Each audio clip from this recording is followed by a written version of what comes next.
I feel like for some businesses, customer service is overlooked. It's kind of a thing where they just have, we got to have it, right? Okay, we got to have it. Oh, they're just complaining because they're poor. No. They might not like their job. That happens. That's okay. There are tons of jobs where you don't like your job. We've all experienced that. I've been about this close to investing in like crypto. Ooh. Hello, everybody. Welcome to the Uneducation Station. Of course, I am Zach. This is Arthur. And you switched to me when you said I am Zach. Oh, it's good. Hello. It is Arthur. I'm with Zach. I'm sorry. It's going to make the name cards really hard to do, Zach. Jeez Louise, man. Welcome to Education. Do you want to just start over? No. Okay. How is everybody doing today? I'm going to sit here and wait in response until I hear one. No, I'm not. So, what brings us here today, Zach? What brings the merry days to the merry ways? Well, it is Tuesday, and today is the day that we just I did record. Wow, that's great. Thank you for sharing. I cannot, Zach. dude. Thank fucking brain is melting. I think every episode starts like this, so it's okay. Every episode starts in shambles, but it's a gamble whether it picks up or not. Yeah, and you know, we have episodes that we've scrapped in the past, and there have been times where I'm like, God, I hope this ends up being one of them. Yeah, but hey, so by the time this goes up, I believe it's getting pretty close to Christmas. Christmas, let's go. Merry Christmas, or Happy Holidays if you get offended by that. So, we have a little Christmas tree. It's in all three of the shots. All three of the shots. That's so cute. It's so cute. Yeah, my mom got it, and she was like, "Do you want it?" And I'm like, "Well, shit, why not?" Practically just giving it away. Speaking of things that practically got given away, I have things, many things that I've acquired. Oh God, you have things. I have things. Share your things. So there is going to be a really cool change to the set here pretty soon, at least on my end of things. I've gotten a ton of vinyl albums like these ones. And then I've also gotten a couple more film cameras and lenses and all that kind of stuff. So I'm going to be able to add more things and stuff and things. And I feel like that's really going to push the narrative like, oh yeah, he's a musician and also he likes taking pictures. Wow. In case that hasn't been emphasized. How do you really hammer the nail on that one? Ooh, it's been a while since I've done that one, Zach. Oh God. It's been a while. Music and cameras. What do you like? Music and cameras? Yes. How could you tell? Don't know. Probably the music and cameras behind me. I don't have music and cameras behind me. Yeah, but you have anime and Ryzen 9 behind you. And God on my side. God and anime. I am excited to see the evolution of Zach's set that has not changed very much since the beginning. Well, okay. Listen here now. I'm joking. It has changed. You have records and stuff. I don't have records. Yeah. And I have some that I deemed worthy of the wall. Wow. Look at that. And now there'll be more. How many more, Zach? Well, okay, so I ended up getting close to 200 records. 200s? Yeah. Wow. I didn't count, but you see how thin an album is? Yeah. It's about 1.5 feet tall of just... of 1 whole foot of freedom meters. Let's go. Yeah, or I don't know. Conversions are hard. I live in America. We're dumb Americans. We're dumb Americans. It's about 1/3 of a meter. Sure. Yeah. Yeah. I don't know. But yeah, I ended up getting a shit ton of albums and a couple of film cameras that I'm excited for you to see because, these are the types of cameras that were discontinued in the 1920s. So they are very old, and I now have 3 of them. I showed you a picture of it. Yeah, it looks really cool. Yeah. I am excited. We're going to get them set up for the with the micro HDMI cables that they have. Definitely, Yeah, it'll work. Everything will be fine. I'm sure the Elgato supports it. It'll be great. Yeah. I cannot wait. Yeah, totally. We're going to end up having like 8 different angles. And then 3 of which will be in like 480p. Or in 4:3 aspect ratio. No, 3 of which will just not even work. Hey, man. Come on now. You're Trust in my technological abilities, Zach, too. You're like the dream. I learned how to solder, Zach. I can do anything. It's film. and not even like You see analog to digital converters, Zach? We are right there. Anything is possible, Zach. We live in the digital age. All right, buddy. I just may not have the certificate to do so, though. But, Whatever. But yeah, I'm excited because my set's actually going to change substantially. No, I'm teasing, but yeah, I'm Finally. also excited. I'm excited not only to see the cameras because it seems interesting, but also to see what happens. He's gonna come. He's gonna build a shelf. I'm not gonna build the shelf, even though it's my own home. I'm not. Y'all already know how I feel about shelves. I've had 2 traumatic experiences in building shelves, Zach. Do you know how many shelves I built in my life? How many? 2. I'm 2 for 2 in traumatic experiences, Zach. And now you're building a chair. I am building a chair. You're just like Bob the Builder over there, except know. for with a stir fry hat. With the stir fry hat, I'd be stirring up the fries. So, I did. I guess since you brought it up, we'll segue to the gaming chair that I bought that I mentioned a couple episodes ago that I purchased in Black Friday. I obtained a couple days ago, and there's a couple of issues, but not what you think.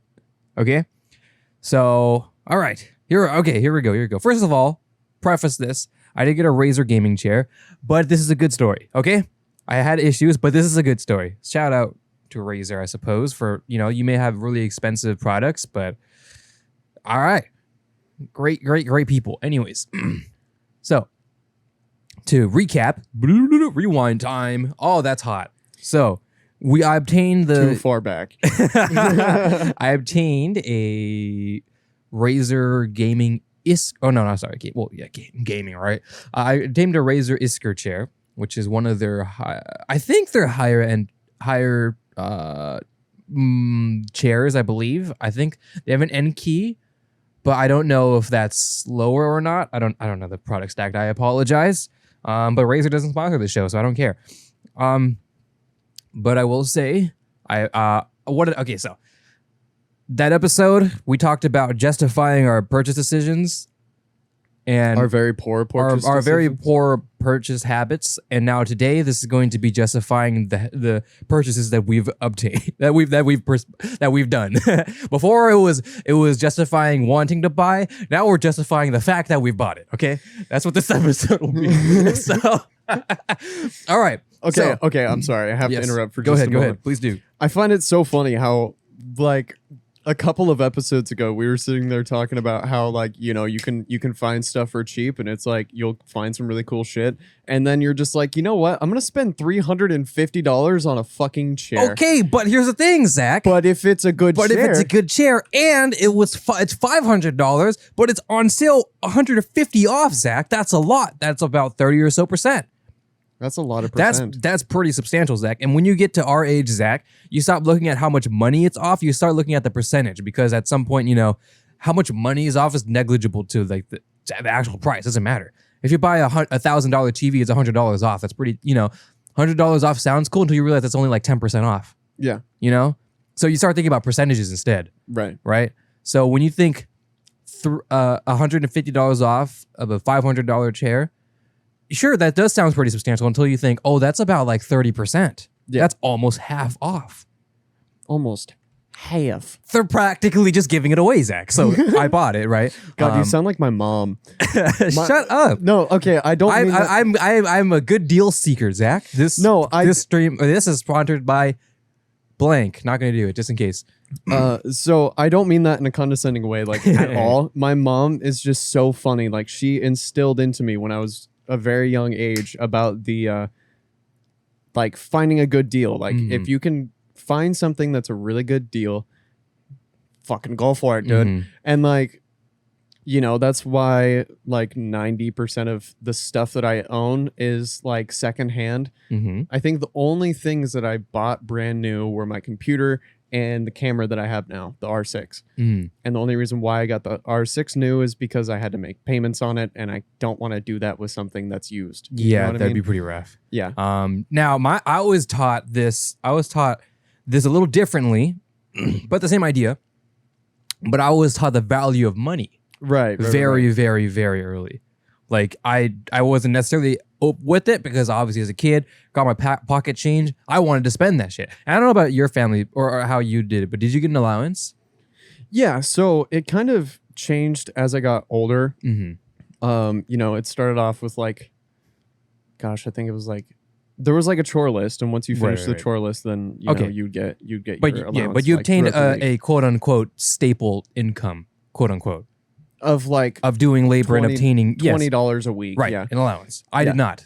The only money I got throughout the year was Christmas money and birthday money. right. This is the only time I got money, unless you know a wild card like I got. You know, I don't know, just obtain money somehow, right? Yeah. Wink, wink. No, I'm just kidding. So Drugs. at the age of 5. No, but I respect the hustle. hey, gotta do what you gotta do. You gotta do what you gotta do. So I did not. I really wanted to spend my money whenever I had it, but because I never got an allowance, obviously I didn't want to. But I wanted to do Pokemon and stuff, right? And the new Nintendo DS and such. So I really, even though they were on sale and all those type of things, going to GameStop and looking at things, Mom, can I get this? And Mom like, no, shut up, bitch. And then, you know, she didn't say those words exactly, but, you know, that's what it meant to me. I just imagine your mom saying something like that to like a small child. Little tiny impressionable Arthur. Shut up, bitch. But even though, so for me, the value of money was instilled in the fact that even if it was on sale, that doesn't mean you should buy it. Yeah. So that changed, obviously. Now when I see it's on sale, I'll buy it. But what that did in the long term is that now I understood the value of money very quickly. Yeah. Because I was literally force-fed it down my throat as a young child. Yeah. Right? So I learned to be careful with my money and such. And while I will say I do spend definitely more than I used to. I'm doing it more in fairness of necessity rather than want. I say this as I built a keyboard the other week, but you know. And you know what? I have no room to talk. And like I think that's the funniest part, because like you and I were talking about this like right before we started shooting, how hilarious it was that we were trying to justify our poor life choices in the last episode, and now in this episode we're talking about well, not the last episode, the couple episodes ago. Yeah. Or I mean, it might have been last episode. I mean, we might have done it as well in the last episode, but who knows? I don't. Yeah, it's been a while. So I don't remember. Timelines are weird. But yeah, I think it's really funny that now we're like trying to justify the purchases that we've made, and I'm proud of myself just for the sheer fact that I did not buy anything on Black Friday. I thought you bought a tripod. I bought a tripod. I lied. Shame on you, Zach. You thought you could slide by. Okay, and but it was a good deal. It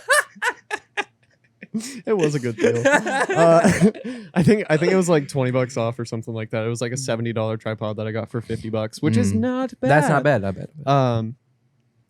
It's also about 30% off or so. Yeah. The percentages are cool. But yeah, I made it out of Black Friday relatively unscathed. Meanwhile, I sent you a picture on Snapchat. Yes. Of a lens. And I was like, Arthur, please tell me to not buy this. And you're like, Zach, do not buy this. And I was like, okay, cool. And I did not buy it. Good. And I'm going to be getting paid, well, from my job this week. And also I'm going to be getting paid from my photo shoot that I did, the wedding, next week. Which, by the way, if you want to talk about the wedding, we can do that at some point too. Yeah. But money's coming in. And so it, you know, it's hard to want to not spend, right? Because you obtain not only one lump of cash, but 2 lumps of cash. So now you're like, well, shit, I have 2 of them. If I just save one of them, I'll be fine, you know. But I understand, Now, as you know, I have a point. You have a point. Bring your point, Zach. Bring your point. Reel us in, Zach. Yeah. Okay. So it's a very bizarre feeling to go from having absolutely no money to a stable source of income and to be able to save and spend it kind of how you want. And, you know, this is like the first stable job that I've had since COVID. I mean, the jobs that I had in between like 2018 and now have been just kind of like for a couple months, and then I went to school, and then I ended up finding another job, and then I ended up going back to school, and it was just kind of like off and on, back and forth. And so having like a stable job that I've been at for a couple or almost 6 months now, probably,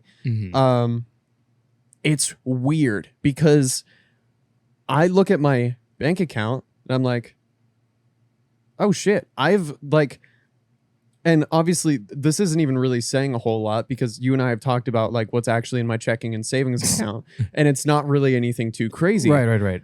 But the fact that I went from having $100 to my name and thinking I was well off to having a couple $1,000s to my name and still knowing that I'm not very well off.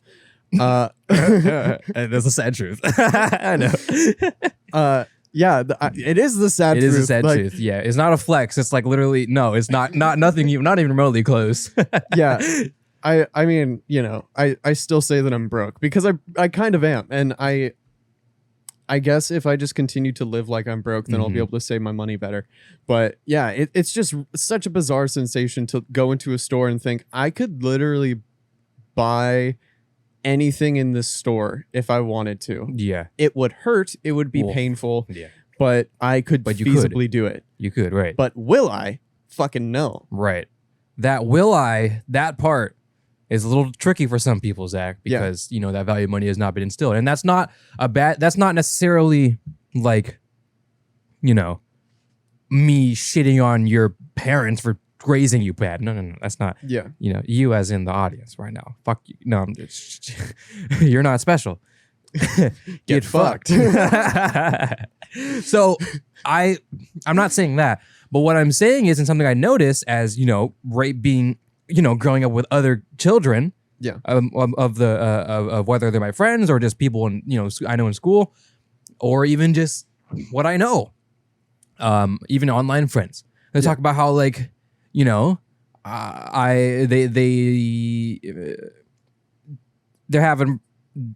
they're broke or stuff, or hey, or even like some of my designer or like, you know, my COD community friends are like, you know, hey, I'm kind of low on money right now. I'm accepting commissions. I'm like, well, bro, damn. And then I see them like, damn, bro, just caught these new fucking shoes, and I, you know, and I got this and this and that, and I'm like, bro, you can't do that.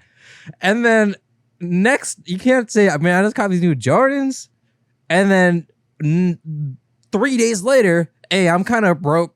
I mean, if you're gonna spend your money like an idiot, then you're gonna be broke. But But they don't know. They don't understand this concept. They don't understand. I have talked with plenty of friends, like my online friends, right?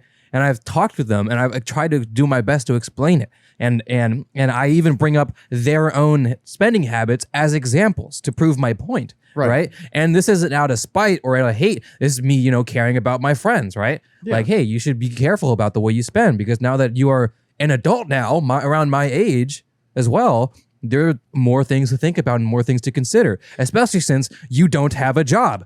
You know, you need to consider a lot of things. Or even if you do have a job, that doesn't matter. You should think about things a little bit differently. Yeah. Your life decision, your life choices. This is a long tangent from my damn gaming chair. Trying to tell them about saving their money when I have a gaming chair right next to me. That's okay, but here's the thing that I think we both need to kind of reiterate is the fact that we are not going to sit here and give financial advice like we are saints. This is not a financial advice. You know, we don't do that. Only Zach is a financial advisor. You speak to him. No, but 10 years. 10 years in the field. But the thing that I wanted to reiterate was the fact that it's okay to spend money on things that you enjoy, but you don't want to be spending all of your money on those things. Right. And like, you know, I feel like I have no fucking room to talk. Look at what's in my camera bag right now. And, you know, like, but the time that it took for me to acquire all of these things, and the fact that, oh gosh, I think before I bought that lens, the 85mm was the most recent lens that I got, and I got it for Christmas. as a Christmas present, Right. which was dope as fuck. Thanks, Mom. Like Thanks, Mom. That's one of my favorite lenses to this day. But Thanks, Zach's mom. thanks, Mom. You have used it, I think. Yeah, for early episodes. Anyway, so what I'm trying to get at is just that, basically, to rewrap to my story about my friends, right? yeah, Is that even though I try my best to explain to them what my best of the value of money is, that's not something that I could just explain in a single Twitter chat, right? Or a Discord, or even multiple. Right. This is something that you have to be raised on. yeah, So no matter how hard I try to explain it, that's just not going to enter their mind. At least, it will enter their mind, but it's not going to sit and digest correctly as if they were instilled upon it when they were kids. yeah, The value of money, that is. right. So as much as I've tried my best to explain it, and they're like, okay, sure. And then they proceed to continue doing it. Not because they don't listen to me, it's just because this is not the way they were raised. Right. And I definitely am not perfect. As especially like financially, like the things that I've spent my money on.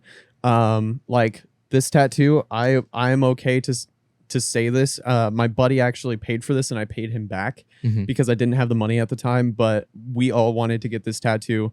The artist who was doing it was going to be retiring at the end of last year. And so we just needed to get it done. And so I was like, yo, can I just pay you back? Because this was when I was still in school. Right. And I was not working and I hadn't been working for a little while because Rona. But yeah, it's like, the ebb and flow of financial stability is kind of terrifying because like, there was a time where I was really considering selling all of my camera equipment just to be able to like exist for a while. Right. And this wasn't that long ago. This was like 2018, 2019. There was a time where I was like, I have things that are worth money that I would be okay with getting rid of. I'm glad that I did not get rid of those things because, I've started a side hustle with it and now I'm making money doing it. But it's like, it's terrifying to think that, at any point in time you can lose your job and then you're like, oh, fuck, what do I do now? Yes. Okay. Life decision, or sorry, not life. Sorry. Well, maybe, sure. But also, life circumstances, things happen and you can't control it. Yeah. That's the worst. But in general, when you go on like third party sellers like Facebook Marketplace, OfferUp and stuff, and you see like let's say a gaming computer or something, and you say, hey, you got this gaming computer not too long ago. It's pretty much like new. I need to pay bills. I need to sell it. Yeah. Or it's a laptop or whatever it may be, camera gear. I need to pay bills, so this needs to get out ASAP. That's a very scary type of situation to be in, where you're banking on someone to not necessarily pity you, but buy this so that you can pay to live. Yeah. Right. And that's a very scary situation to be in. I've never been in that because luckily I was raised in a way where that, like you said, first and foremost, this is not a flex. I'm nowhere close to flexing. Don't get me wrong, but I'm in a situation where, yes, if I walk into a store, I could say as it would hurt, yes, but I could buy probably anything in the store right now. Yeah. I don't because I'm a smart human being, right? I don't walk into a store and say, I have to buy one thing now that I'm here, I guess, I mean, shit, if you're going to do that, if I do that, well, shit, maybe it's just going to be the Snickers that's on the register or something like that, right? Or like a pack of gum that you've been meaning to get for yeah, like 2 weeks. Well, shit, I might as well. It's like right here, But the point is that because the way I was raised, I was able to understand the value of money to an extent where I can, if I don't have to worry about looking at my bank account to make sure that I will be able to buy lunch today. Yeah. Or like if I go into, or even like a frivolous is that the right word? I don't know. Just or a recently decent big boy purchase that I have to make on the spot for whatever reason. Maybe like I don't know. I'm driving. Yep, there we go. And then something breaks down, and maybe it's something that, and maybe maybe my insurance can't cover it. I don't know. Something really specific. Let's just say, right? and I take it in and I have to pay for it. I'm in a position where if it comes to that, and of course it's gonna suck and I'm gonna have to bite my tongue, but it won't put me in the ditch. Yeah. If I have to do it, I could say, okay, fine, do the thing, and I don't have to worry about it, and I can continue living, and I'll be okay. Yeah. That's the financial position that I'm in. Right. And it doesn't make those big purchases suck any less. No, I'm still I'm biting my tongue. I'm like, fuck, really? Yeah. You know? You're just like, fuck, I need to buy new tires. That's gonna be like $600. I hate my life. You know? Tires are expensive. They are expensive. Living is expensive. Living is expensive. Like, I feel like it's hard for people who are not adults, who may be watching this, who may think like, oh, they're just complaining because they're poor. No. Get your bag up, bro. I have 50 grand in NFT right now, bro. Get your shit up, bro. Dude, I've been about this close to investing in like crypto. Ooh. Not a bunch. Right. But if I was to invest in crypto, that's such a big topic to open up, Zach. I know I introduced it, but I don't know if I want to do it, Zach. I don't know because we still haven't talked about this damn gaming chair. This is the epitome of conversations with you because it just goes everywhere, but also fucking nowhere at the same time. Okay, gaming chair. The reason why I don't want to talk about it yet, Zach, is because I want to have a guest on the show who would be able to provide more information in the topic because they're in it. Yes, because I would love that. I feel like you and I talking about crypto and NFTs when we both don't know very much about it is going to spark a lot of flames that we don't want to spark. Yeah. So I'd like to have someone who is not only maybe not a professional in the field, if you can call it that, but is very informative in the field. It knows what the fuck they're talking about, right? And I know someone who could do that, and we will have him on sometime. Probably soon, actually. Maybe he can help me get started in perhaps stuff. Maybe even me, because he wants me to get. He's been trying to get me into it this whole time. I'm like, so my and I will keep this very surface level because this is not a rabbit hole that I feel like we can go down without someone in the comments getting pissed. What I think about it is very dependent upon the market at that given time. Right. And I mean, it's like dealing with stocks. Any type of stocks in anything. It changes. It's basically just stock. Yeah, you're buying stock in cryptocurrency. Yes. So basically what that means is the unpredictability of the ebb and flow of stocks. And like, you talk about Dogecoin where it started off at like a cent per share. Now it's at like a lot more than that. I don't know how much because I haven't been paying attention. Should we do a reading? Oh yeah. I got it. Good. But it's really crazy when you think about the accessibility of those types of things. But like, yeah, I would love to. Wait, what? Ooh, we're at a saucy 18 cents. What was nice. Look at that. 18 cents per Dogecoin? Right? Is that not correct? That sounds right. It does sound right, doesn't it? But also at the same time, I expected it to be more than that. What, like $1? Yeah. Well, I mean, I don't know. Is there a Dogecoin peak value? Oh, man. Ooh. We're a crypto show now. Oh, gosh. Peak. Which fucking, dude, why can't you just give me a price? Peak. Highest.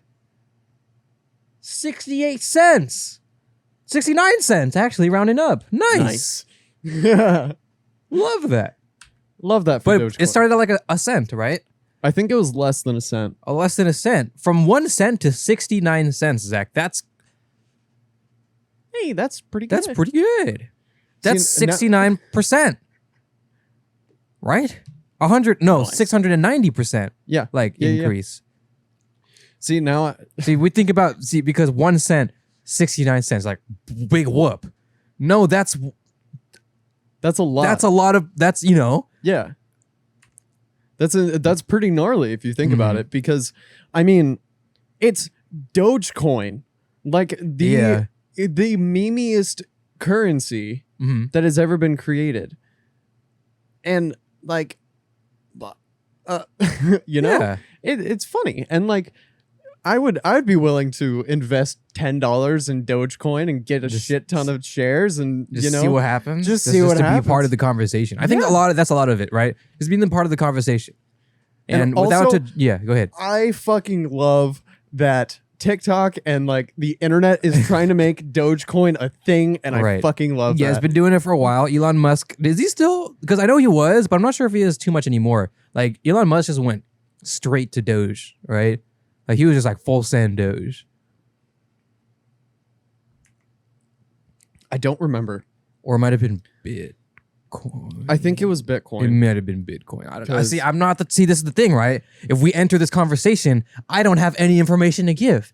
Yeah, then we'll just be other than reading just articles. other than just like opinions and stuff that of what I've heard from the grapevine. Yeah. So that's why I don't want to open this box yet. So anyways, you got a gaming chair. Anyways, I got a gaming chair. 30 minutes in. All right. So let me recap for those who forgot. Okay. From the 20 minutes of tangents. Rewind time. Wow, that's hot. Oh, that's hot. So I got a gaming chair on Black Friday because I thought, as someone who is reaching his older stages, I'm 21, by the way. All right, Grandpa. I noticed things, my youthfulness spring has started to rust just a little bit. I'm not saying because, they're, like I've said, they're older. There are definitely much people that are older and way more worse than me. But I've noticed my progression into that phase. So I want to stop it as much as possible. So I start considering things like lumbar support chairs, ergonomic things, even as from wrist rests to gaming or maybe not even gaming. It says a gaming chair, but it's basically just a luxury chair.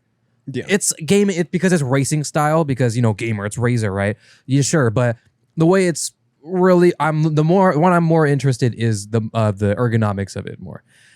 So I bought it and playing with the thing you can't see. Oh yeah, you can't see it. The wheels, yeah, premium. The beheaded chair. It's okay. Okay. I have. Go ahead, Zach. We're gonna proceed derailing.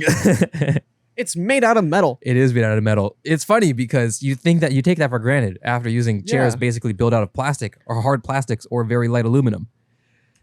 But it's crazy.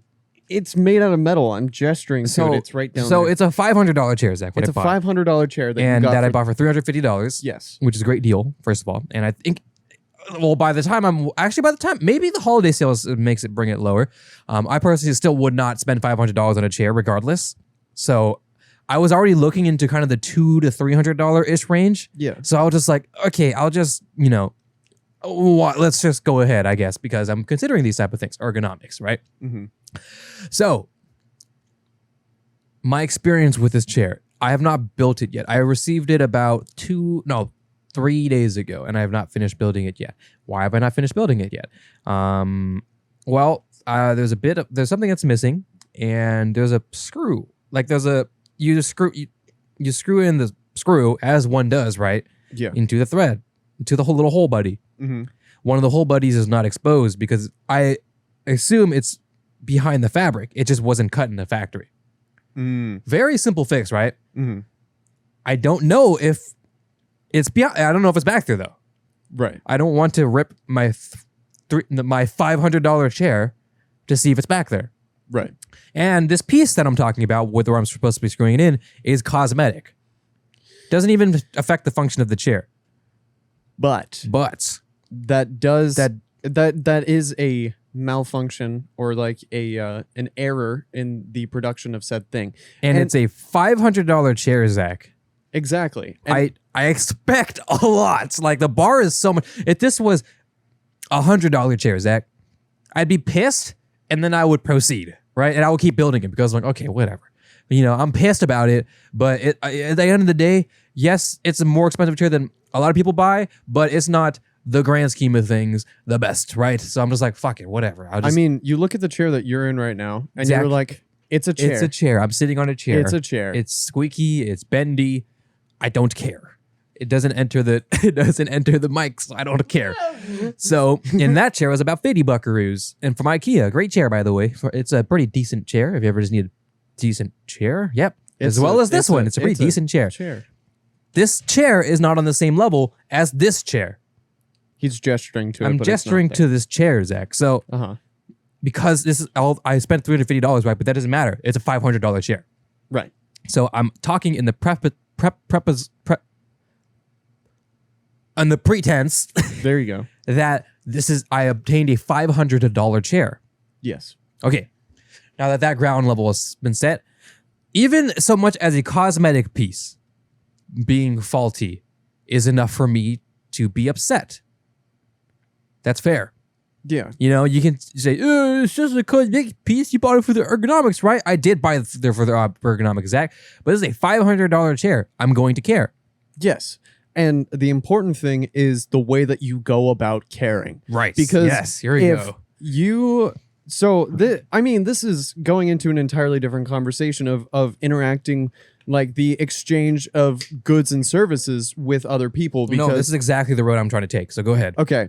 So when you have something that is not the way that it was meant to be, like whether it's a screw hole was not like cut through the fabric, or, you know, if it's something simple or if it's something catastrophic, it is important that you not only address it, but you address it in a way that you aren't making their lives harder. Because if you think about anyone who sells anything, and especially someone like Razer who has a lot of people buying their stuff, there are a lot of people who are reaching out to them for one reason or another. I'm surprised I even got my phone call returned in the same day, you know? Yeah. On a Sunday. Yeah, like that's pretty good, dude. It's pretty good. And you know, I'm from the experiences that you've had, you know, I can only speak highly of Razer's customer service people, because they reached out to you, they gave you a call back, they kind of gave you an idea of what the order of operations would be for you to be able to get whatever's wrong with it fixed, right, or get it replaced, right. So that's a good way to do it. Now I've had experiences with companies, which I'm not gonna name, where I tell them like, yo, my shit broke, you know, and they're like, oh, or they don't say anything. I'm like, okay, cool. I try to send it back. They don't want it. And, you know, it's just like an absolute shit show. And that just leaves a really bad taste in your mouth for that company. But, you know, this is the hard thing, is when you're pissed off. And I know that you're pissed off because that's a fucking $500 chair. That has something a little bit fucky-wucky about it. Yes. Obviously, you know, in the grand scheme of things, it does not directly affect the functionality of the chair, but there is a type of premium quality that you would expect with a premium price tag. And I think that that's important because, you know, we're not talking about like average Joe Schmo chair. Average Joe Schmo IKEA chair, like this chair. Like, you know, I would expect this to be a little fuckity-wuckety because it's from IKEA. You know, it's not built out of the greatest stuff. Yeah, IKEA is great, but you know, you have your bar, and we understand the bar of IKEA, right? It's a chair. It's a chair. You know, there's a difference between it being a chair and it being a $500 chair. And you know, I think that the idea that people get upset at you when you're like, oh yeah, so I reached out to, say, Razer, for example. I reached out to Razer because one of the screw holes wasn't there, and so I'm just talking to them, trying to figure out what I can do or what they could do to help me out. And they're like, "Oh, fuck you! You know, why you gotta pester big companies like that just because there's not a single screw hole? It's cosmetic." Blah. No, that's fucking bullshit. Because the money that you invest in something should directly reflect the quality of said product. Yes. And, you know, I have had a couple of opportunities to handle very premium quality products in my life. A handful. Right. And there's something about that. There's something that you can tangibly feel like this was built well. This was created well. And when you don't get that and you're paying a premium price tag for it, then you're like, wow, I feel like that was a waste of money. But with something as simple as this, if they're willing to help you out, and they do, because it's a $500 chair, it doesn't matter what you paid for it. That's how much the MSRP is on that thing. Yes. And so it's like, okay, they didn't know that you spent $350 on that chair. Like when people are complaining about the quality of products that they got for a deal, that doesn't necessarily mean that, oh, they got a deal. It's whatever. You ended up getting $150 off that chair, and one screw isn't the way that you want it. Like, boo-hoo. But the idea of the people who made that, or the people who, made my camera, they don't know the price I paid for it. Because it's a whole separate thing. The people who make it aren't the people who sell it, which is kind of mind-boggling to think about. But you get the point that I'm trying to say. Yes, though, right? I do. Yeah, it's like, I mean, through invoice and stuff, sure, but in the moment, it's not like, they know immediately that you bought it on like some sort of Black Friday Christmas sale type thing, right? yeah. So in the pretense of this of your communication with them, it is MSRP. Or at least maybe the price that it currently is going for, or something like that. I don't know. Yeah. If you bought it like directly from their website or something, I don't know. So let's just assume that, again, this is a $500 chair that I purchased, right? Right. Screw holes missing. I'm like, well, fuck my pussy, right? So I'm just gonna go ahead and deal with that. So I give them a call. Well, actually, I do their live chat on my phone because I couldn't be asked to call because I looked at the phone number and I couldn't copy it. And I was like, I'm too fucking lazy. I'm just gonna do live chat. And I'm not even remotely surprised about that, like, at all. Come on, man. Let me copy the fucking phone number to paste it. Like, man, fucking hell, man. It's because you're on an iPhone. No. So I enter live chat and it throws me a couple. I've done this before. I've run this rodeo before. It throws the robot, whatever. Hey, what are you calling, or what are you live chatting for, or whatever? And you try and do the automatic things, and they try to give you frequently asked questions and stuff like that, and it doesn't really work out. And then eventually, after you do it a couple times, you get asked, "Hey, do you want to see an agent?" Hell yeah, I want to see an agent. Get in, get smacked in a queue. Only queue number 2, by the way, which is pretty great. I felt like I was lucky on that. Fuck yeah. Yes, on a Sunday. On a Sunday. Yes. On a Sunday afternoon. So, I'm waiting, and then homie Patrick. Shout out to Patrick, by the way. Great individual. He spelled it without an I, like Patrick. I'm not sure if that's more like gamer username type thing, or just, maybe that's how it's spelled, although I don't think it's possible. But then again, I don't know, the language. Or he could have pulled a me and misspelled his own name. Like, that's totally feasible as well. Nice. I've done that. My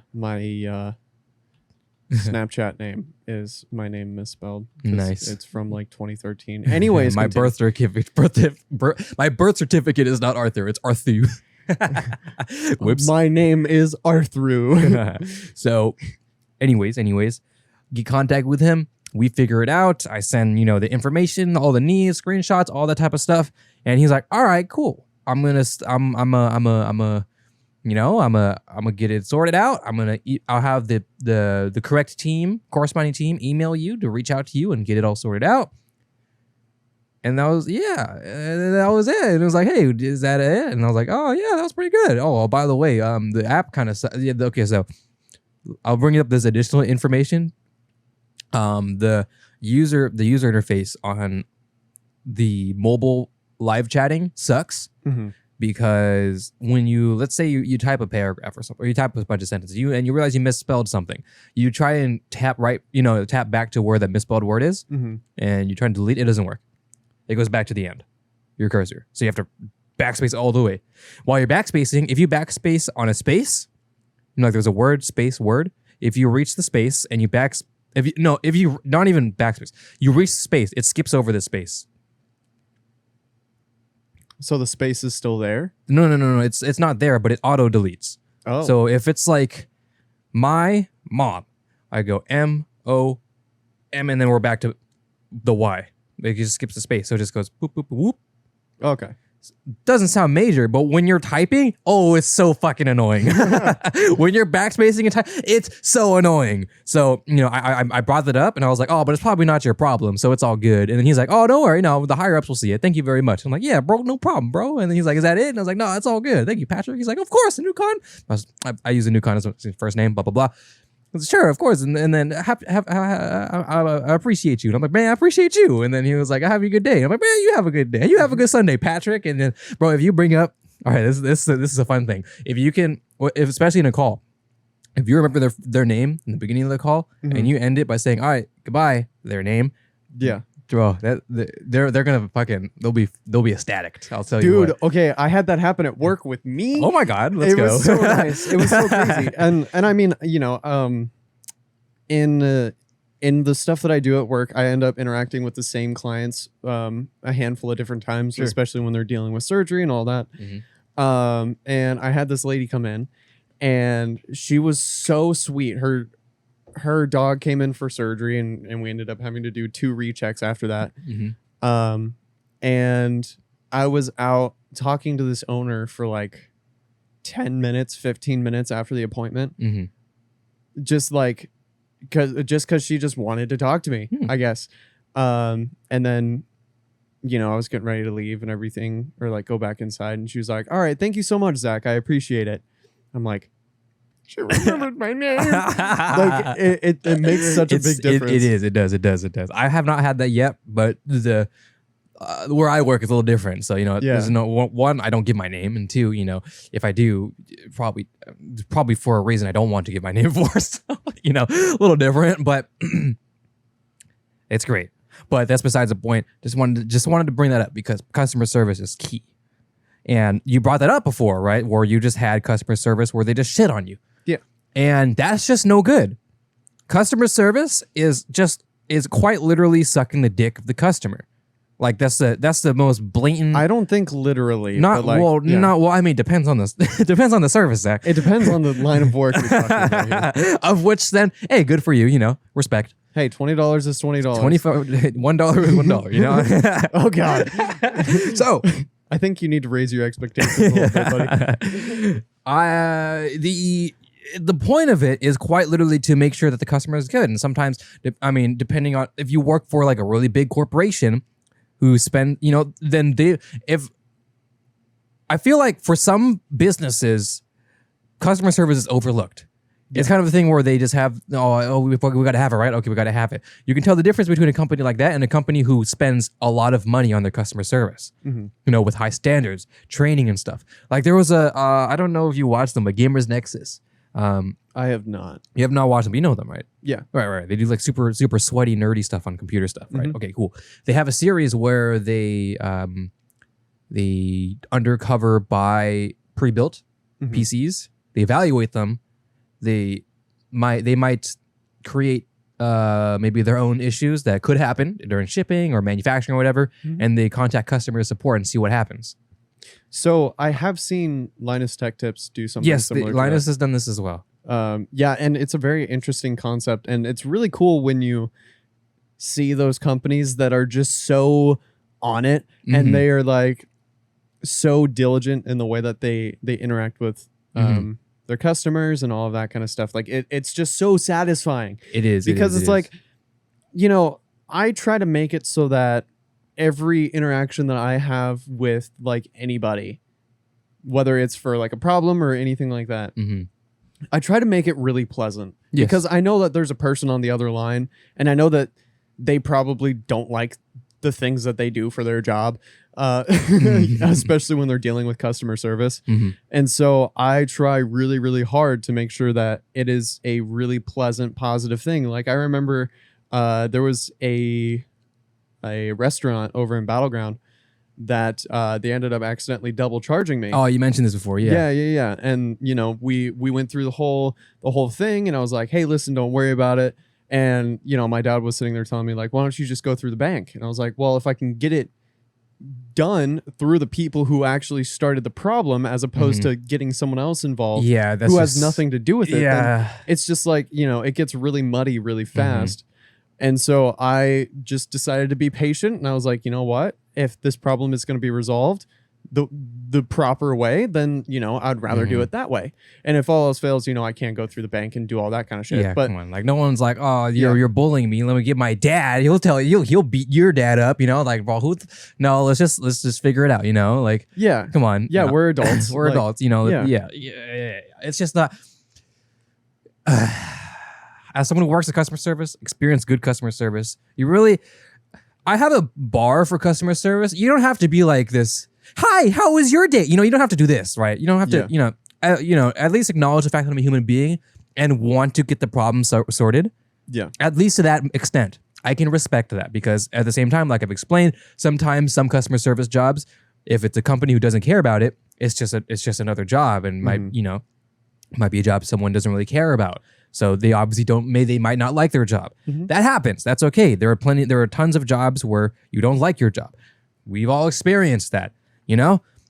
But a job is a job and it is a professional stage and professional environment. You need to understand that at least to an extent to perform your job correctly, at least. So there are a couple of different things that I kind of think about when I think about like customer service and customer service jobs. It's that in order to, I guess, quote unquote, do your job right, you need to be very deliberate with the things that you say to people because, this is the one interaction that you're going to have with this person. And if they decide that they never want to come here again, then you're probably never going to see them again. Like if we're being real here, because there's a bunch of fucking NPCs running around. I don't know. If they are NPCs, they might forget about it as if that day never happened. They'll be back because I have customers like that. I'm very aware of them. I'm never going to come back to your store. You're never going to see me again. Hi, how are you? Next day. Fuckers. But yeah, like being very deliberate to make sure that if there is a problem and you do not know how to solve said problem, that you're able to tell them like, hey, this person would be more qualified to help you than I would. This is not something that I specialize in, but But it's like learning how to talk your way around. I don't know. Because when you're on the phone with anybody, for any reason at all, and you ask them a question, they're like, I don't know. Then you're like, well, then what the fuck are you doing here? But that sounded so subconsciously targeted, or subtly rather. That was great. So fucking Jake from State Farm. I'm sure Jake is a great guy. I'm sure. God, I hope he's doing okay. I hope so too, actually. Hope his khakis are good. Nice prim and ironed. They used the same commercial for like 10 years. Anyways, so I had to learn so many different ways to go around the I don't know because, I work with a surgeon. I can't tell you what the surgeon is going to tell you about the physical exam that the surgeon is doing on your dog. Right. Like Fluffy. I can't tell you what Mr. Doctor is going to say about your dog before either of us have seen the dog. You gave me no information in regards to what's been going on with your dog. How can I help you? I cannot help you. I am sorry. Right. We need to see this dog to see what is wrong with said dog, to see if dog need to be cut open in surgery. Jesus. Yes. But I don't know why I ended up saying it like that, but I mean, yes. Okay, but in the grand scheme of things, like I understand. See a dog, cut open dog. Anyway, so he doubles down. But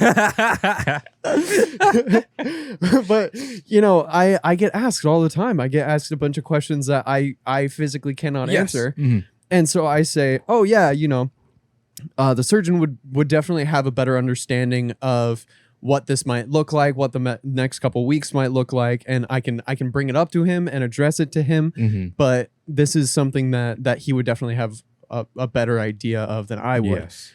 And I think learning how to say that in a way that isn't, I don't know, it's important. Mm-hmm. It's really, really important. And I love how this has gone down like a rabbit hole that I didn't expect it to go down, but I'm glad that we're here. Yes. Because it's I mean, we both feel very strongly about it. So, Yeah, it's something that we both feel really strongly about. And also it's something that's really important too. Yes. And it's something that we've experienced in both ends. Yes. Giving the customer service and receiving the customer service. So we have our own standards for it.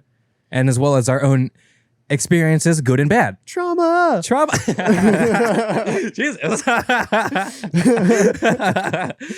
PTSD. Wow.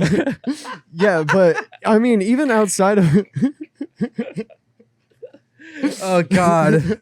even outside of the really negative experiences, like you remember Patrick's name. I do remember Patrick's name, Zach. Because he's a great guy. And, you had an amazing experience working with him. Obviously, the circumstances from which the reason why you're working with him aren't super great. Yeah. But it's something that if you can make it a pleasant experience for both parties involved, like I don't want to make someone's life harder if I don't need to. And I think the job can be done properly without me being a dick or without them being a dick. I mean, there are days, obviously, when I'm not the most chipper and cheery. Sure. But, I at least have the mindset of, like, I'm not going to take that out on anybody else. Right. It's not your fault that I'm upset. If it was your fault, then, I mean, that would be an entirely different thing. But, it's I mean, I have a customer, right? And then they are very fun, I will say, I guess. And after exchanging with them, I'm not, in the mood that I like to be in. Right. But then after I exchange with them, and then I go to the next customer, and then I proceed like, hey, how are you? And because there's no reason for me to channel this energy that's built up on this customer that I am unfortunately not able to return to them. Yeah. Directly. They turn around and you're just like, I'm jumping over the fence. There's no reason for me to take that and then project it onto someone who doesn't deserve it. Right. Someone who wasn't a part of it. Right. Right. So, right. That's just not what needs to happen. So, there is also that level, and that's something that someone who is not very experienced in proper customer service may not understand. Yeah. And I find myself being the type of person that always just ends up being behind the really shitty person in line for something. Oh, man. And so I will always be like, I'm not in a hurry. Take your time. Don't worry. There's no one behind me. Like, it's all good. Like, just take a deep breath. You're all good. That guy was a bag of dicks. Like, that wasn't cool. Yeah. And then, I try to help them hit the reset button, like you need that moment of just like, you need that deep breath where you're just like, okay, I'm not going to wring this person's neck because that's a felony. And so yeah, that's what's stopping me. I mean, well, you see, but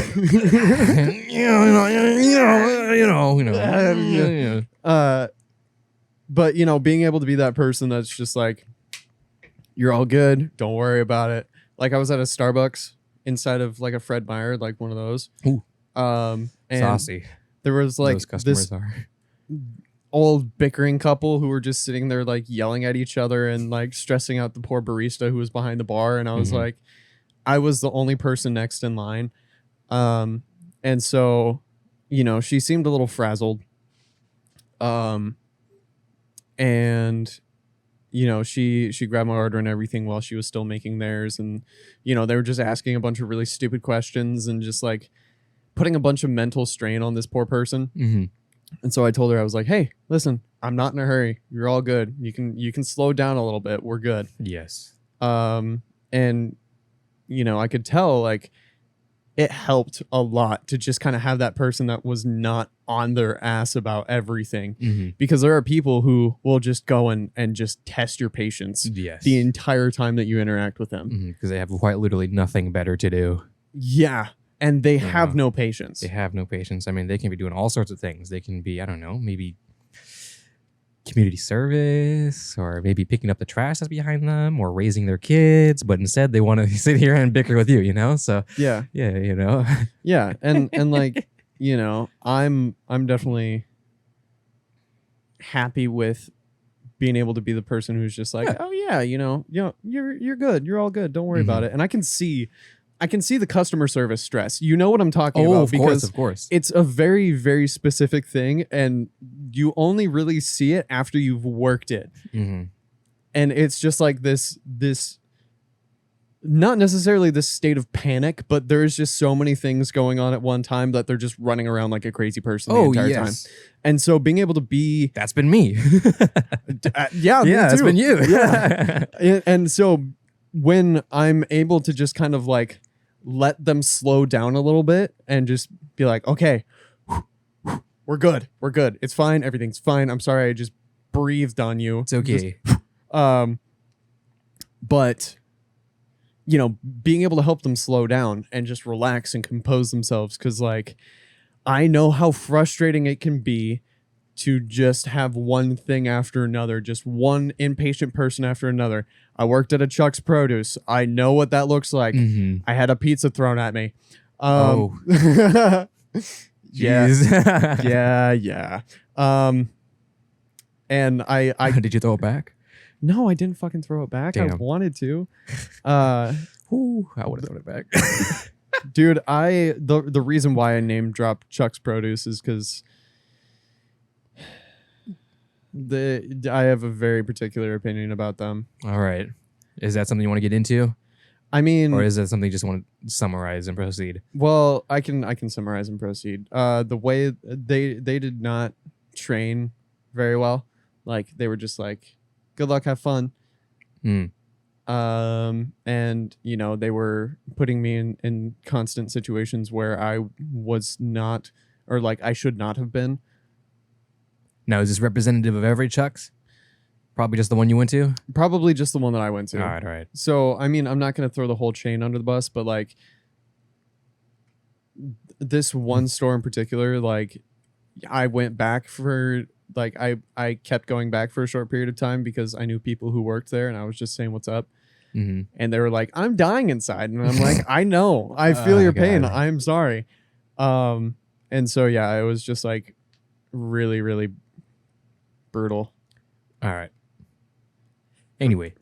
Oh, and the people there were just absolute, like the stereotypical crotchety old people. Those were the people who shopped at Chuck's Produce and no one else. Anyways. So Razor, rewind time. Razor. That's hot. So Dogecoin. Basically. Anyways, so do I think you should buy this chair? I guess I should probably bring it to there. Maybe not necessarily this chair. What? You're still on the chair, huh? Well, we haven't concluded yet. We've just been back and forth about other things regarding the chair. But yeah, the customer service was great. It was fantastic. Patrick was great. I did receive an email afterwards with the correct team, and we're going to sort that out. Fantastic. Beautiful. As it should be. As long as now this, and I read the whole email, and he seemed like a pretty homie. Or he seemed like the homie. Sorry, I feel like I worded that weird. He seemed like the homie, right? I used homie as an adjective. He seemed pretty homie. He was quite the homie. Don't put a comma there. You seem pretty homie. Pretty homie. Punctuation. So, hopefully we can figure it out. I just have to do the steps, and I want to just not send it back because that'd be super annoying. So thank God I didn't break the box up. This is why I don't break the box up every time as soon as I get a package. And you see the mountain of boxes I have, still one in the corner because of the big boxes, but you've seen the box. I still have them over there, you know, of the smaller boxes. I don't break them up because I know I've done it before. I'm going to have to return it. The damn Go XLR, Zach. Got to return that bitch. We'll talk about that in just a second. Oh, God. Oh, God. All right, cool. Anyways, Razor, should you buy this gaming chair, Isker chair for gamers by gamers? That's stitched on the front. I'm like, God fucking damn it, bro. I don't want. I know that's their motto, but I don't want on my professional chair to say for gamers by gamers. I'm like, fuck, Jesus. Anyways, maybe if it's $500. At the same time, for like the, Herman Miller chairs and autonomous chairs, they're like upwards of $1,000, even more, Mm-hmm. So you think about that, and now you start to think about, like percentages, right? Mm-hmm. Like I said, $500 for a chair, pretty expensive. You rank it, but when you see like a chair that's about literally 200% more and even more, Mm-hmm. you start to consider it a little differently, right? In the product chain. Maybe. I will say, don't buy a generic, the average schmo factory reprint pillow type shit, gaming racing chair. Don't do that. You know what? Oh, I thought you were referring to like Joe Schmo, regular old IKEA. Oh no. Though that chair is fine. That's fine. Yeah. You need a chair, $50, bro.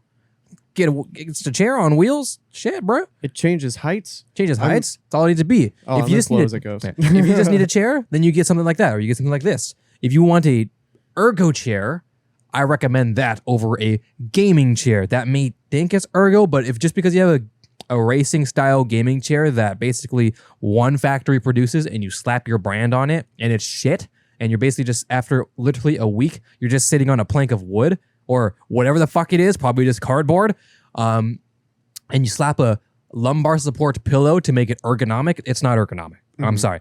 So don't do that, because the reason why you buy an expensive chair is for ergonomics. Mm-hmm. You don't buy an expensive chair for it to be like, what are you getting out of an expensive chair if it's not anything that is this chair, other than maybe build material? Well, why would anybody waste their time on build material when they could make it ergonomic? Because that technology is more important, and that technology sells more than a really, really like an IKEA chair like that doesn't do anything except up and down and lean back every now and then. It doesn't do anything other than that, but it's built with the most smacking qualities in the world. Who the fuck cares, right? Nobody cares, because that doesn't sell. What sells is lumbar support and that type of mark, or true ergonomics. So you need a chair to sit on. You buy something like this, or you buy something like that, IKEA chair. You want something a little bit better, and you have maybe $100 or $200 to spend, or somewhere around that ballpark, 100 to 200. You get the Staples hiking chair that I got. Yeah, that's a very nice chair, honestly. All things considered, I joke about it being like the most decent chair I've ever sat in, but what it promotes is good posture and all that type of stuff. Even if I'm leaning back, I'm able to get the headrest and the lumbar support. It does all the things, right? Mm-hmm. So even to that degree, then yes, that's a great purchase. Much better than your average Joe Schmo factory cut and paste gaming chair that's going to suck ass. Mm-hmm. Then you think about chairs like this, where they're super expensive, but probably super comfy. And have you sat in it yet? I have, but I feel like I won't get the full experience until I've like sat, truly sat and worked in it and stuff. So I don't want to. Ouch! I don't want to give any sitting impressions on that yet, because I could be wrong. But let's just say, for the pretense, for the prerequisite. Yep, that's the word I'm going for. It's comfortable because I spent a lot of money on it. Sure, why not? We'll use that mindset for now. We sound like a review channel. No, we sound like a justifying our poor life decisions channel. But now you consider chairs like this, where they're $300 to $500, even more maybe. Mm-hmm. Not quite the $1,000 range, because God help you if you're in that market. But if you're in that market, then you're probably fucking smacking in money. So who cares, right? Who are you? I don't know, man. Business suits, neck suit ties, Dell XPS 15s, PowerPoints, Zach. That's who they are, Zach. They don't give a fuck about what they're, bro. Zach, they got Excel sheets to work on, bro. They don't give a fuck about how much their chair costs. They got things to do, Zach. They're wake up, coffee, Bud Light, chair. No, not even chair. That's not even part of it. They don't even fucking. Yeah, man, they're like, man. Well, I need a chair. $1,000. Sure, why not? I got spreadsheets to deal with, Zach. That's who that market is for, Zach. You could buy a Honda Civic for that amount of money. You could buy chair is gonna be more comfortable than a Honda Civic chair. Yeah, you could buy a '95 Toyota Corolla for less than that. Sure. But Zach, you know what they're doing? They're on the train. They're on the bus, bro. They don't give a fuck. They don't give a fuck, bro. They're 100 stories high, Zach. They don't give a fuck, bro. They're looking down on us, Zach. They don't give a fuck. You and your 95 Corolla. I'm driving here with my Model S, bro. I don't give a fuck. That's where they are, Zach. Anyways, what am I trying to say? I'm trying to say, should you buy this $500 gaming chair? I don't know. Maybe. That's all it is. I'm going to be that guy, that reviewer who says, should you buy it? It depends. Fuck. What do you mean it depends? It does depend. But you're like, damn, I really just wanted a yes or no answer, you know? But yes, it depends. Do you want something that's going to probably be an end game chair? Because God help you if you need a more expensive chair, right? Yeah. God help you, right? If you need an end game tier chair that is great to sit in, and you know that you sit your ass in front of a computer for hours every day because that's what you do. Right. You know that, right? Okay. If you're doing that, but you're just playing like COD with the boys every now and and zombies and shit, maybe not. Maybe this chair isn't for you. If we need to do like Black Ops 3 zombies again. We do. Yeah. Do. Do first ever incorporated. After hours. Why did you just remind me of that? I forgot that even existed. Anyway, should you buy this chair? Maybe. But, if you do shit, that's going to pay for this chair anyways. Don't shit. You're supposed to sit in this chair, not shit into this chair. If you do shit, that is going to pay for this chair anyways. Yeah. Sure. Why not? So, yeah, just maybe. Anyways, Zach, should we proceed onto the topic that I want to talk about? And I do have time, so we're going to talk about it. What is that? It's that thing over there. You can't see it. Oh. You can't see it, Zach, but... I feel like you have a lot of things to say. I have a lot to say about it. I have a lot of things to say. I've already, I already know exactly what you're going to say. You know what everybody knows what I'm going to say, Zach. They all know, Zach. They all know exactly what I'm about to say. So I'm going to keep it brief. I'm going to keep it digestible. Okay. And I'm going to keep it... Well, brief might not be the best... Well, no, I'm going to say brief because I can go on even longer. So we're going to call this brief, okay? Okay. I'm going to keep... But truly, it's going to be digestible. Okay. Healthy, okay? That's what this is going to be. After I take a swig of my... Oh, it's empty. Fuck. Get fucked. Shit. So I obtained a Go XLR Mini. And I bought it in Black Friday for actually a pretty healthy sale. About $219, I think it was. $220, which is basically the price of a good audio interface / mixer anyways. Mm-hmm. Right? So I'm just like, well, I get this and I get the software and all that type of stuff and the audio routings and the EQing and the compression and all that type of stuff. Sure. All right. And this entire time, I've been trying to fiddle with Voicemeeter Banana, which it works, but it's so annoying. And it's been causing issues with my mic, as you've heard in my Discord, or whenever we talk in Discord, it gets crackly for no fucking reason. And then, I just basically needed something that's going to work, right? At this point. Not necessarily to throw money at the problem, because I don't want to do that necessarily, but I want to upgrade my interface anyways, and I've been meaning to. That's why I got my 2i2 3rd gen. So I'm already in the market for it anyways, right? So I'm not throwing money at the problem. I'm just obtaining something that is going to solve the problem anyways. So I obtained this Go XLR Mini. First impressions. It looks pretty fucking sexy, Zach. Hell yeah. It does. It does look pretty sexy. It looks professional. It looks nice. And I don't need the full size for like the sound effects and all that type of stuff. I don't really care for that. It's cool. Is it $300 more cool? I don't know.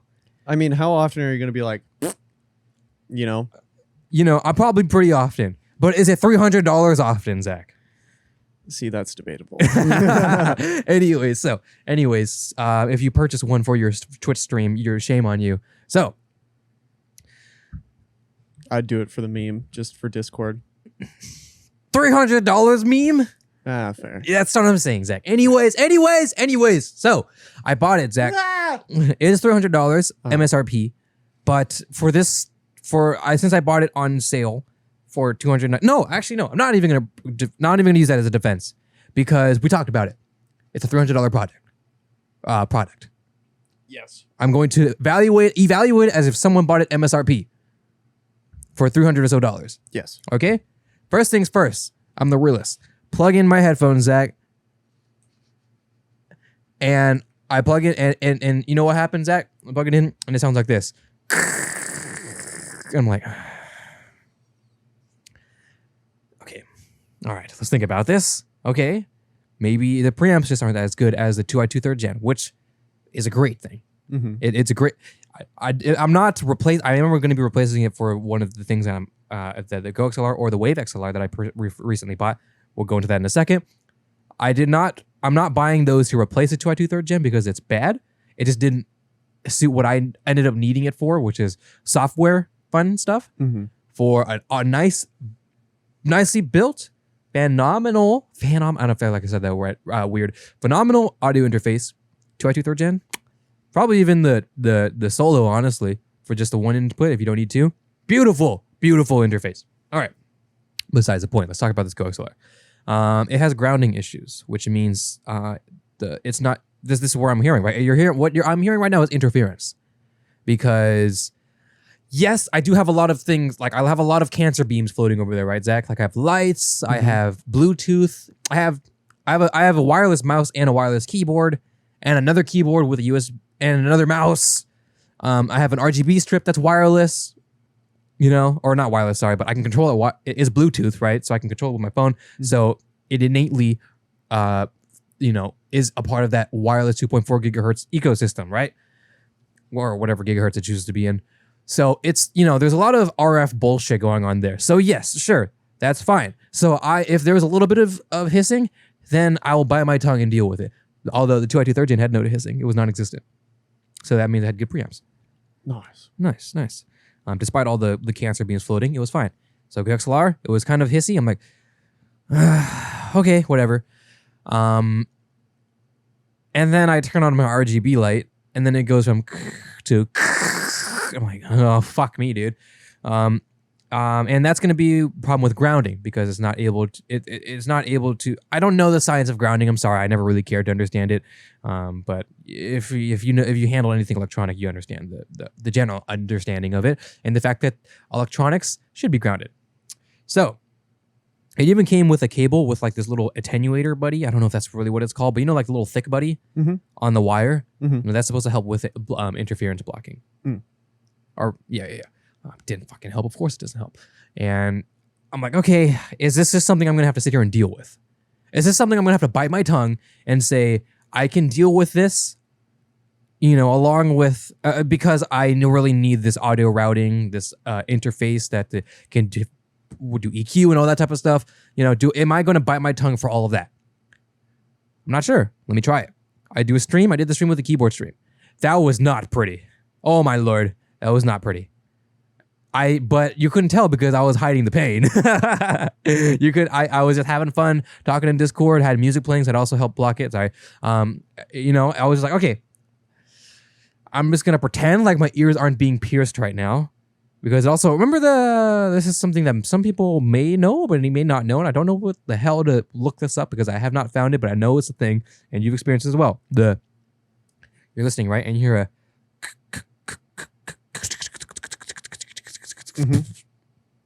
So like literally, like that's what it sounds like. That happened with this mixer, yes, and my mixer, yes. So and the PreSonus we used to use, yes, for the shoot, yes, that was really fucking weird, and I don't think we ever figured out what the actual problem was. I'm not sure. To my understanding, with what I know about electronics, it's grounding. That's the issue. There's too much interference, and again, like I said, I'm very aware that this room has a bunch of cancer beams floating everywhere, right? Right. I'm very aware of that. But we're not hearing it now, so that means it's solvable. We solved this so the MG10 that we used for the shoot that we use, a great mixer by the way. And if you never need an interface, just get a fucking MG10. Anyways. That's what I do. It solved itself by installing. I installed the firmware, software, whatever the bullshit is. Right? It's not really. I don't call it a software. It's more like a driver. There we go. There we go. I installed that. Solved it. Great. Never worked for the PreSonus. I'm not sure. I don't know. I've always just had problems with PreSonus. That's my experience. You seem to be fine with it. That's great. I mean, okay. So The extent of the experience that I've had with PreSonus is just the one audio box because you gave it to me. Right. And it was just kind of like, it works. Okay, cool. I started using Studio One to like make music and stuff. And then I had to do some weird daisy chain bullshit to get to be able to use the software with my mixer. And so that was kind of annoying, but it works for me. It does what I need it to do. Good. I don't use it for much. The only time I ever really need it is for when I'm recording music stuff. Okay. Got you. Not to derail you, but I need to return back to my point. Oh, yeah, we started derailing. Okay. That's not the point I'm trying to make. So GoXLR, shit. Basically, now other people, this is not just me. This is a problem with the GoXLR. Mini specifically. Dookie ass. Although for some reason, this problem, I try to look up GoXLR stuff, Mini, and frankly, I trusted it because, I did the thing where everybody uses it, so I'm going to at least put it to the the standard that it's a nice premium product. Okay? I'm going to put it to that standard. Obtain it. It's buggy. It's noisy. It's crackly. And I did not have a good time with it. So I'm going to give you the Anuki recommendation of not recommending it. All right. Maybe the full XLR, because the full XLR, it does have like a little screw thing in the back, which you're able to use to ground it. I've not tested that. I've not looked into that. But to my understanding, that should solve that issue because it's science, right? I'm going to assume that will fix it. Honestly, Arthur, for the sheer amount of tech that you use, you might as well become a tech reviewer. I've unintentionally become a tech reviewer. Anyways, so I mean, that wouldn't be the worst thing for it would not. I would love to be a tech reviewer. The podcast. I would love to post videos about me reviewing camera gear and all that kind of stuff. I said that I was going to post a video, and then we ended up talking about all the shit that I was going to make the video about in the show, and so I was like, all right.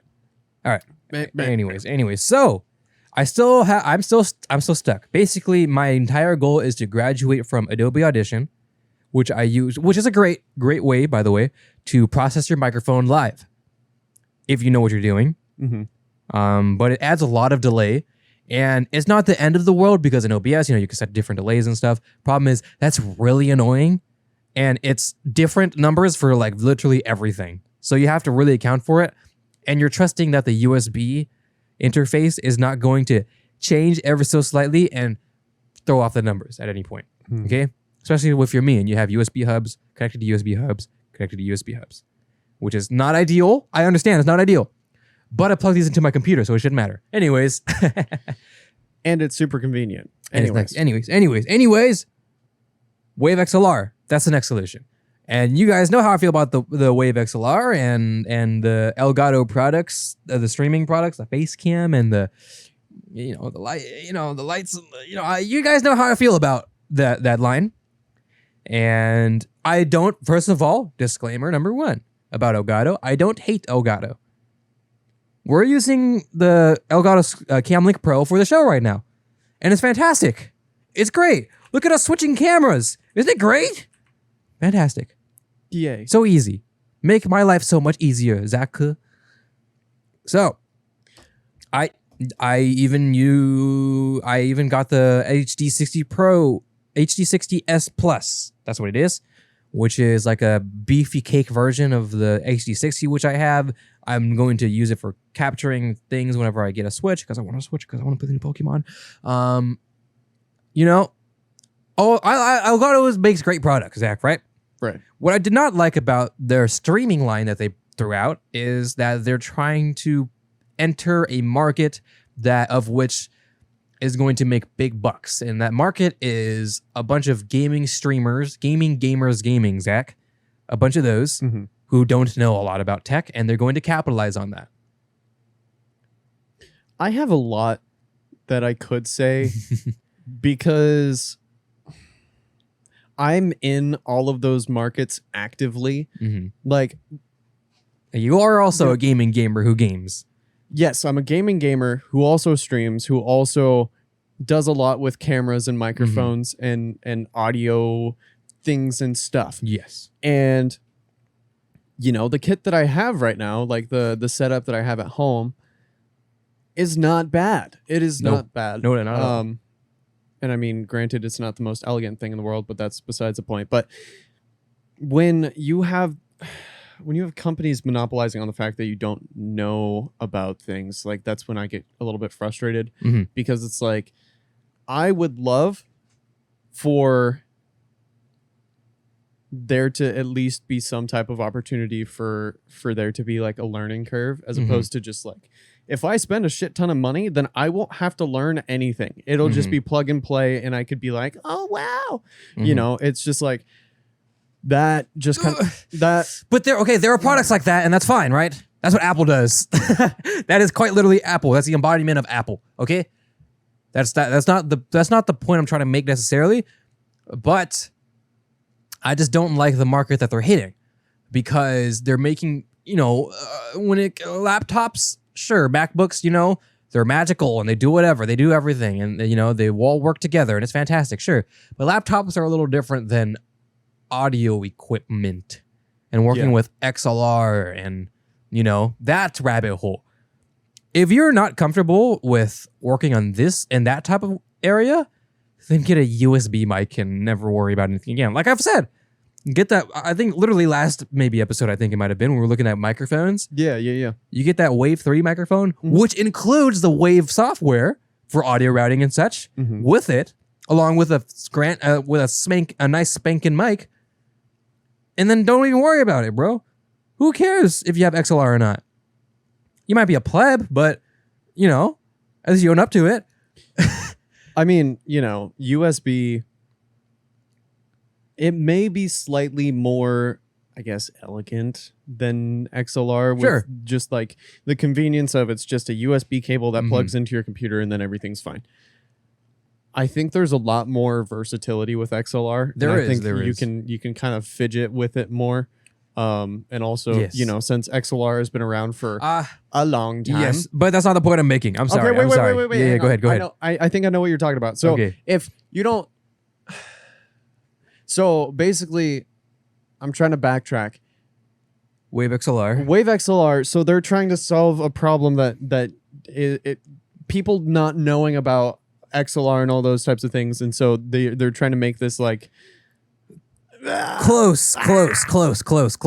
That's part of it. My brain is melting. No, I know. No, it's my fault for not finishing my fucking point, Zach. Okay, let me finish it. So, to recap, in case you didn't see that episode, which I think I didn't go too into detail because we ran out of time, but basically, my simple roundup of the Wave XLR and the streaming stuff that they went up, but let's just say the Wave XLR, is that it's an audio interface that thinks it competes with other audio interfaces in the market and says, our audio interface has things that other audio interfaces doesn't have. Or rather, I think they even use the term that competing audio interfaces don't have. I have an issue with that because this audio interface, this Wave XLR, is missing very basic core features that other audio interface, or rather competing interfaces have, like line in and line out. We're connecting to a speaker of some sort or anything like that. A quarter-inch headphone jack, which is more secure. It's nicer. Wait, it doesn't have a quarter-inch? No, it has jack? a 3.5 millimeter, buddy. I'm sorry. What? Which means with my headphones, my Sony CD900 STs, which doesn't terminate to a 3.5, it only has a quarter-inch. I have to adapt it, and that's no problem with adapting because it's just, you know, copper on copper, but it's easier to adapt 3.5 millimeter to quarter-inch than it is for quarter-inch to 3.5 millimeter. Yeah, that's just been the standard. That's just been super. It's just a little. It's a little thing. You either screw it on or you stick it in. It's super easy. Yes. There you go. You can't see it very well. You can take that off, Zach. Take it out. Go ahead. Yep. It's a screw, buddy. Yep. And it's just that. It's just this, right? Easy peasy. Yeah. Stick this bitch inside this 3.5 millimeter jack that literally basically everything uses. And then you plug it in. But no, I have to get this weird dongle thing and this, it's wired. It's like, ugh, So it's not the prettiest in the world. Yeah. So it's not the most elegant. That's why I don't like it. It's also not very secure for some longevity. It kind of scares me. But that's besides the point. The XLR is not a combo jack, so if I wanted to plug in like a guitar or something through a quarter inch, I'm shit out of luck.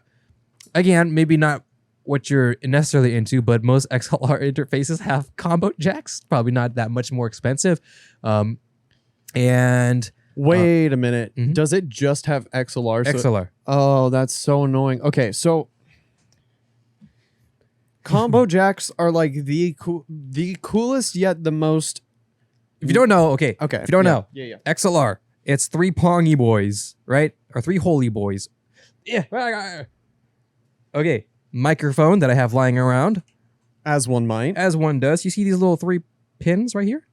Yeah. So that's XLR. You plug it in. Bing, bang, bang, sping, sping, pow. For things like guitars or something, it's not this. It is. Where'd that adapter go? Damn it, why'd you screw it back in?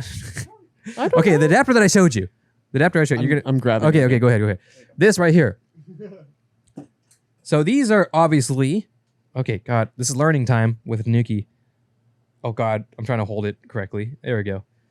These two are obviously very different. Yeah. One's a dick and one is 3 dicks. So obviously they don't really plug necessarily into the same thing, but they can, because you can have one that's like this, and then have a hole in it, and then also plug this one in. There you go. I wish I could show you. I mean, I could show you. I guess I could show you a picture. Hold on. But anyways, that's not the point. The point is that it's missing it. So it's missing a lot of core features that a competing audio interface has. So I don't like the way it's marketing itself. Also, it tries to say like, it does have, I think it's 75 decibels of clean gain, I believe is what it's either 75 or 60. And it's like 60 decibels of analog gain and 25 or 15 decibels of digital gain. I believe that's what it is. I forget. It might be 45 and 15 for 60. Oh, nice. Okay. This is the XLR. See, there's a gaping hole in it, so you can plug both those in. Yeah. Okay. So, anywho, where was I at? Oh shit. Fuck. What was I talking about? Gain. That's right. So it does that, right? And it has a really high clean gain, which means that you can raise the gain and it doesn't bring the noise floor up, so you don't hear the of the preamp, which is existent in every preamp. The 2i2 is very non-existent though. It's like very minimal. So that's great. Anyways, it brings if you raise the gain, it brings that noise. If it doesn't have clean gain, it'll just bring it with it, right? Because you're just raising the volume. So will get louder. You guys are all aware of it, right? Yeah. So clean gain means it can do about, I forget what number it is. It's either 60 or 75 of decibels, which is a lot. The Shure SM7B requires, I think, 50 to 60. And that's what it uses to market it. Power your Shure SM7B with this interface is what it uses to market it. Nice. Don't do that. Please don't. Buy a proper interface for your $400 microphone, not this $160 special. Okay? I think it's fine to have that marketed as an option, but you still shouldn't do it. You should buy a proper thing. Anyways. So, what this is actually, this Wave XLR, I'm getting really fucking annoyed right now, but let me explain. I do not hate the XLR as a product. I hate I hate the marketing of it. But what it is basically your entry price into getting that Wave software. That's what it is. Because if you don't have the USB mic, you get that for your XLR mic. Do I think if you have a USB mic, you should run out and get that along with a nice spanking XLR mic? No. I think you should buy the Wave 3 USB mic and then have that software with it. You're buying, the Wave XLR is the software and it has an audio interface attached to it. Yeah. That is what it is. It looks cool. It's nice and sleek and the matte black looks fucking sexy as shit and there's buttons and you can press it. There's a mute too, which is actually really nice. Although it's like a dead mute, so it'll mute like everything, which could be useful. That's awesome. And I'm pretty sure I haven't tested it, but it's not the mute where you like hit it and then it goes like it makes that sound. Like it's just a decibel drop. So that's good. That's great. That's fine. But don't buy it for that. Don't buy it for the interface. If you want to buy it, you buy it for the software. That's what it is. You're buying the software because nobody, for some goddamn reason, has made like any cheaper way to route your audio correctly, other than Voicemeeter Banana. But that's not what it's for. It's it's kind of weird because it's more of a workaround because it just so happens to do that. Yeah. And it's also a pain in the ass to do. If you've used Voicemeeter Banana that way, and obviously you know it's not the best, but it is what it is. You're fine. It's free. Then keep doing it. Free. Then it's fine. If you have that system, should you spend $160 to have the same system, which will work better, give you more options and stuff like that? Sure. Maybe. I wouldn't run out and do it, but if you can justify it, then sure. Should you buy it because it's a nice interface? No. Do not. You buy it because it's a good software and it's very powerful. And and apparently there is going to be software updates and you can do it as well. There's a beta version where you can get compression and EQ. That's all. That's hell yeah. Checkmate. Go XLR. You know? Checkmate. Yeah. So basically it's like the XLR, Go XLR Mini because there's the dials and stuff, except it's digital. So it's you just do it in the software. That's great. That's fantastic. I think it's beautiful. Chef's kiss. And it's really easy to use. Really easy. Very intuitive. I love it a lot. But what it's marketed as is not good. It's not an interface. It is software. That's what it is. That's all I'm saying. And I've used the Go XLR Mini for one stream and I've used the Wave XLR for one stream. And the Wave XLR is marginally better. There is very minimal hissing.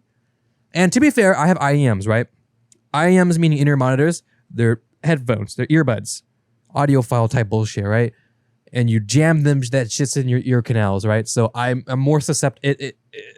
Because it's more in my ear, I hear that hissing is more prominent. When I put on these, it's not as bad. Honestly, you don't even hear it, especially with your music and stuff, right? Your stream music and stuff, you don't really hear it. It's fine. Yeah. But it's a lot less, and it's not really crackly. I have not noticed any crack. I have noticed some crackling, but that may be more than my adapter, maybe just the way it shifts. So I need to do more long-term tests, but I haven't heard the same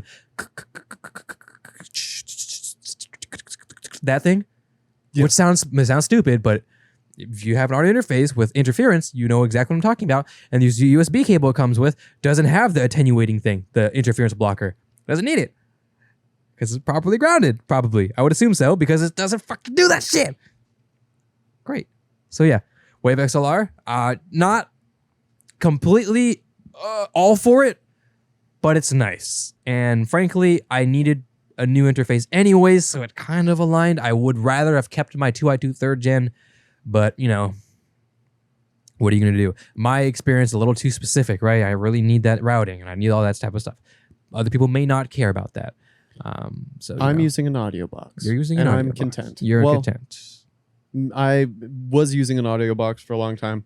Well, now I'm using a mixer. Right. Which I end up daisy chaining to the audio box. Yeah, and I think, frankly, most people just most streamers just need a damn mix. Just get a mixer. Just get a Yamaha MG10 or XU rather. Just do that. Or the 2 XLR version. Although there's one that's like, get the one with effects, because even if you don't use the effects, it actually has more features along with that. Yeah. So get that version instead of the non-effects one. Even if you never use it, of course. Get that version, and it'll be great. Fantastic. All right, cool. Or get a 2i2 3rd gen and have a really nice banging shift. Or, or get a Behringer UM22, Euphoria, U2. I don't know about UM2, the UM22. What am I saying, Zach? Wave XLR solved my problem for now. Go XLR Mini is shit. I'm returning it. Don't buy it. Don't ever buy it. And yeah. Use case. This episode was justifying the purchase decisions that we have made. And invalidating other purchases that you made previously. And also, both of us are tired. We haven't been here in a little while. Everything is weird. Everything is awesome. Yeah, I've no idea what else to yes. buy things for your hobby if you're okay.